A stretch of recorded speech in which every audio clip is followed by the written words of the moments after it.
When I was a young man, my mother always kind of complained, I wouldn't say it's complaining, just venting, that I would take everything apart. And I really believe that's just the mechanical mind, and got to figure out how it works and how it goes back together and what drives it. I truly believe that in this world we're all meant to do something, and I really enjoy the mechanicing of it. I've used that to the best of my ability to take me, my family, and whoever else is with us as far as we possibly can.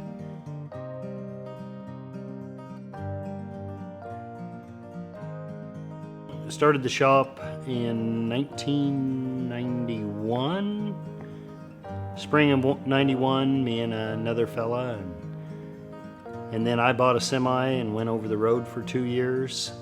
And at that 2-year mark, we decided to get married and have children. I was from Arizona and I was ready to move home. I didn't want to live in Kansas, but we met and decided to get married, and so we started. I worked at American Family when he started the business. I would come in, after I would work all day, I'd come in and do the books, and you know, we just built it from there. I hired a driver, put him in the truck, and I opened up this shop at this location here, 4490 Lower Silver Lake Road. Well, it's very small. I mean, when we're here, I can remember it being dirty in the middle of a cornfield. Harvest time was not very pleasant. It'd be almost too tight for working on, but we'd put one in the middle like that, and then we put 2 here and 2 over there. So always trying to conserve space. When the summertime was here, you'd leave the doors open. It was a lot better. You could work in front and back, but wintertime it was pretty tight. It's where we're at today. I'm very surprised at how small it is, and it's still dirty. Yeah, I mean, it was scary. It was not having, you know, it was just us. We either were gonna make it or we weren't, and but you know, he is so good at what he does. He's one of those where failure was never an option. So, I mean, I just kind of am there for him. That's where the wall used to be. This used to be an office right here. And then we had a storage room, had a door about right here, and went back into that storage room. We operated this 4-bay shop, and we had about 9 semis running over the road. We bought the land across the street, across the railroad tracks, and we left this place with 4 mechanics, like I said, and went over there and started up. Here at Hoyt's Truck Center, we're treated as family. That's probably the number one thing that I can say is that here at Hoyt's, you're part of the family. You're not just a number, you're just not another employee, but you're part of their extended family, and that means the world to someone that's bounced around and worked for those big corporations, and to come to a family-owned business and to be a part of it like I am, it's been a real treat. And in September of 2010, I became general manager. Since then, we've grown from just having a 6-bay shop to adding 4 more bays onto the shop, adding a 2nd location here in Topeka. We're about ready to start a 3rd location. And it's been an exciting journey for me. I relocated my family to Topeka back in 2010, and it's been the best decision I've made for my career over the years. So. I do the service writing as well as all of the warranty invoices for Allison, Cummins, and Autocar.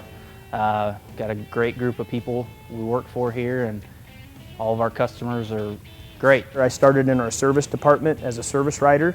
It was a lot of fun. You know, I get to work with a lot of really cool people here, and fortunately, after about 2 years, there was a position open for our parts management position. So I moved into that position about 6 months ago, and couldn't be happier about it. It says a lot about a business owner, is the way he treats his employees, and I think we're all lucky to work here. Working here at Hoyt Truck Center is kind of in between. We have the luxury of having fun with the mechanics and people that work here, and the customer appreciation stuff is really, really a good time. as being a manager over my guys and everybody else, we do enjoy the day, and the day goes by fast. To where if you work for a large company, it's like you're a number. It's not a family-oriented setting.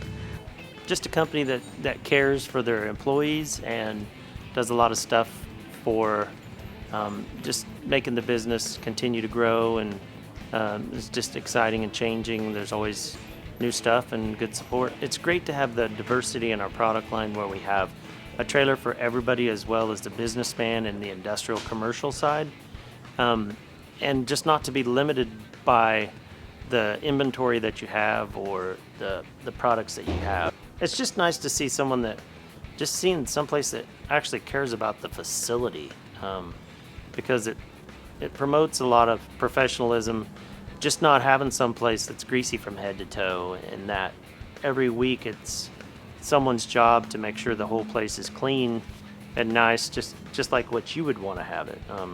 It just helps promote a good atmosphere to have people that really care about what it is that's happening and going on at the place where you work. I do feel that work a man very hard and pay him very well. Those are the two philosophies, and we have some of the best guys working for us that a person could ask. In business models, a lot of them think their business is the best, but you're not anything unless you have your customers. The customer base is everything. That just grows your whole business. He talks to his friends, he talks to his friends, and it just keeps multiplying. One thing that we've done the past 5 years is on Flag Day, we have a Customer Appreciation Day here at the shop. We make a big deal of it. We usually have different trucks on display, we'll have trailers on display. We invite all of our customers to bring their family in. We cook brats and hamburgers, and we try to treat everybody, really make it a first-class day for our customers to where they truly feel appreciated. We've had the burnout truck come in and do burnouts for a customer attraction. That's one thing that Hoyt always pushes. We want to provide the best service and be true business partners. I guess that really is it. We want to be true partners with our customers. Each of our locations we do a Customer Appreciation Day. We do a luncheon at both locations, soon to be 3 locations, because not every customer does business with both shops. So, down at the light duty shop, there's customers that have just small equipment, fleets that just have vans and pickups, and so we want to show our appreciation to that customer as well. We enjoy getting out in the community. We love the Touch a Truck event. We enjoy getting the trucking industry out in front of our youth. We're pushing 60 years pretty soon. Here on the same corner, we deliver gas and diesel fuel to commercial and industrial accounts, ag accounts, and also distribute Chevron lubricants in Kansas City and eastern Kansas. I think the most important thing is, Hoyt has his own trucks that he runs, and he understands that downtime is critical. Whenever we're in a bind and the truck's got to run, they usually do a good job. Those guys will stay late. They'll come in sometimes on Saturday and work on something. So we appreciate the fact that he understands the importance of downtime. You got to wonder about Hoyt, though, because for the longest time he played rugby. So anybody that goes out and basically plays football without a helmet, you kind of got to wonder about him. Maybe he took one too many hits in the head, I'm not sure, but I mean, he's tough as nails, but he has a big heart. You can tell. One time we kind of put together a whole truckload of water and supplies that we took down to the New Orleans area. He did the trucking for it, and we paid for the fuel to after Hurricane Katrina. Another time is we took him out to the Boys and Girls Club because they were having problems with their buses. The maintenance there was no maintenance. So that was an important part. If you can't go pick up the kids, you usually can't get them to the center. Little did I know that Hoyt grew up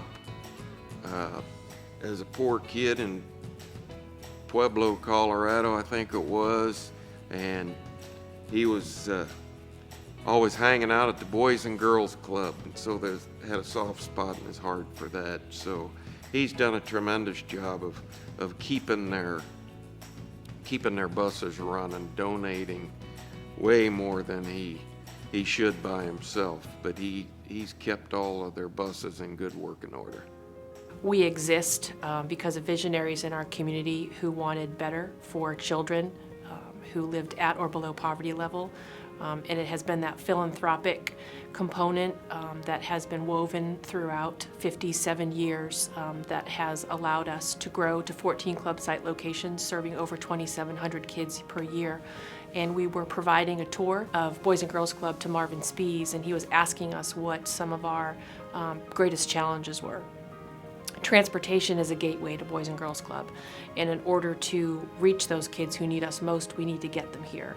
And so because of the generosity of the school districts, they will donate back their retired buses back to Boys and Girls Club.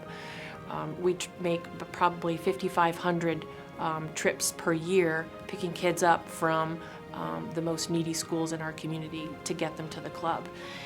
And after the tour, he left. And he called 2 weeks later and arranged a visit between Boys and Girls Club, our board president, himself, and Hoyt. We had no idea what this was going to lead to, and basically what came out of that meeting was anytime you need service, anytime you need assistance and routine maintenance on the vehicles, we will provide that level of service for you. We weren't used to a gift like that, and we weren't certain what to expect, but what we have received is top quality service. We feel like a #1 customer anytime and every time something goes wrong, whether it's the middle of the summer and we've got 65 kids ready to go to the pool and we can't start the vehicle, they are here. They are here within minutes. They recognize the importance. Regardless of them donating the services back to us, we're treated like a #1 client of theirs. We made a trip out to Hoyt's store, and he was working on a fire truck. And we went back there and we expressed our thank you and appreciation, kind of let him know some of the impact this was having on us, and asked him, you know, where did this generosity come from, and why did you select Boys and Girls Club? And he just looked at us and he said, it's the right thing to do.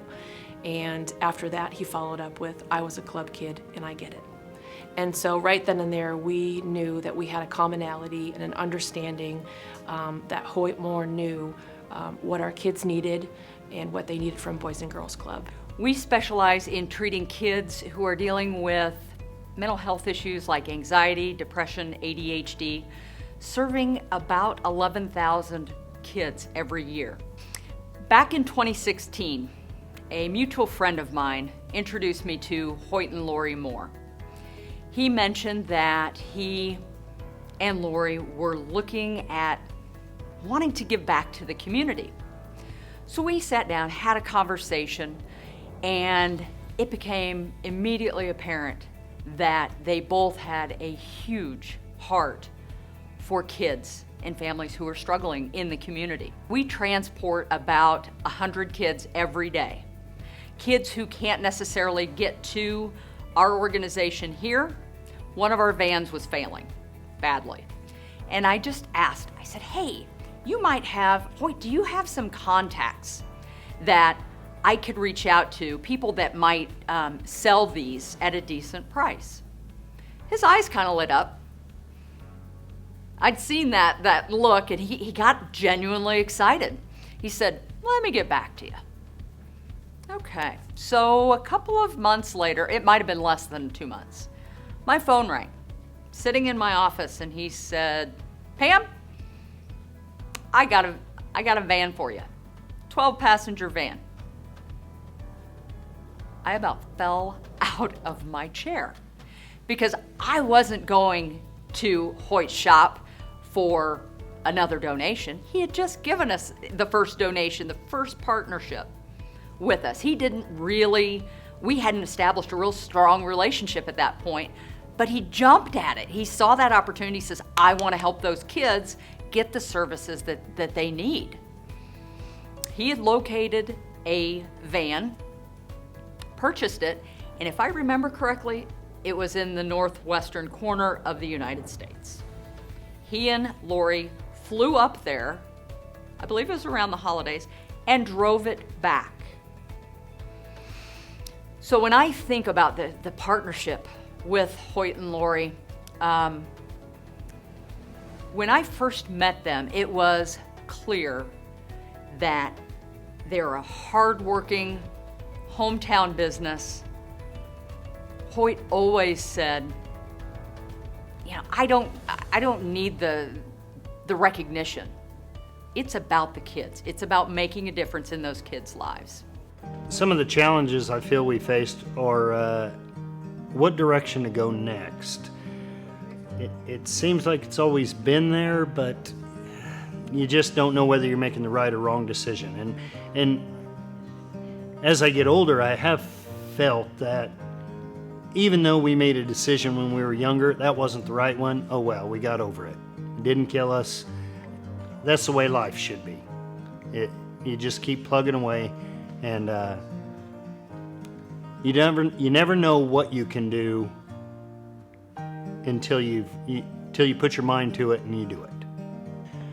The future for Hoyt's Truck Center is we would like to move into the market of Manhattan and possibly Lawrence and open up 2 satellite locations. A dealership is on the horizon. I would like to pursue that and see what we can do there. I have always dreamed about what it would be like to take 30 days off.